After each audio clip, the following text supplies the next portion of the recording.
Est-ce que tu penses, Lucie, qu'une love coach comme toi doit être discrète et savoir se cacher derrière les pas se cacher, mais savoir se mettre en retrait derrière les personnes, dont elle parle, qu'elle coach, les histoires, les thématiques? Parce que je te trouve très discrète sur ta propre vie, sur ta propre histoire, Oui, alors que tu pourrais en parler. oui.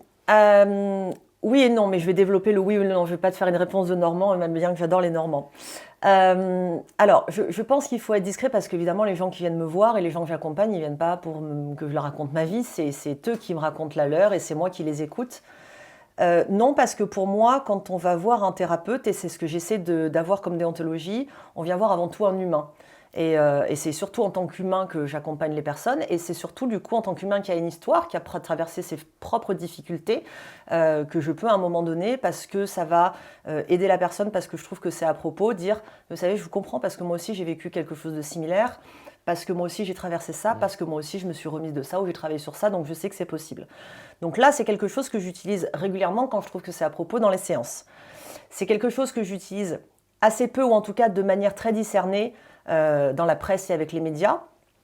Parce que, pour deux raisons. D'abord parce que l'amour, forcément, ça ne parle pas que de moi, ça parle forcément des gens qui sont autour de moi. Donc autant je peux parler de moi à titre personnel, autant je ne peux pas engager les autres sans avoir évidemment leur consentement, et je veux respecter leur liberté. Et puis parce que je veux que ce soit pas un étalage. J'ai envie que ce soit quelque chose de distribué avec parcimonie, parce que ça va intéresser les gens. Donc en général, je vais faire attention aux questions qui sont posées sur les réseaux sociaux ou aux questions que les clients me posent en cabinet, pour essayer parfois de donner des informations, parce que je sais que ça peut faire avancer le débat. Il n'y a pas longtemps, par exemple, j'ai donné une interview pour le magazine Téléstar, dans lequel j'ai eu envie de parler un petit peu de mon passé et de certaines situations difficiles que j'ai vécues dans mon enfance.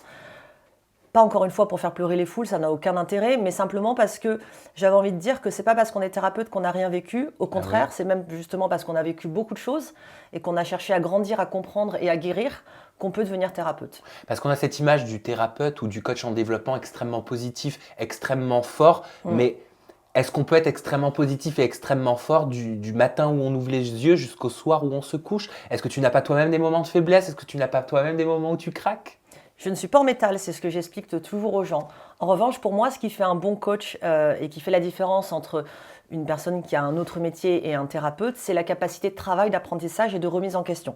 Un bon coach, c'est pas un coach qui a une vie idéale, c'est simplement quelqu'un qui vit des choses comme n'importe quelle personne sur cette planète, mais qui y fait attention, qui travaille sur lui, qui apprend, qui se remet en question, qui est à l'écoute, etc., etc.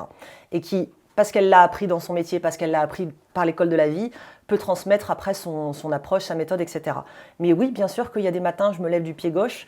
Par exemple, là, tu vois, cette interview, elle est faite en plein hiver. J'ai qu'une envie en ce moment, c'est d'hiberner. Je sais que c'est une période qui est difficile pour moi, notamment un truc tout bête, à cause de la manque de luminosité. Ça joue sur mon moral. Mes proches et moi-même, on s'en rend compte. Je suis beaucoup plus irritable, je suis plus sensible, je vais pleurer plus facilement.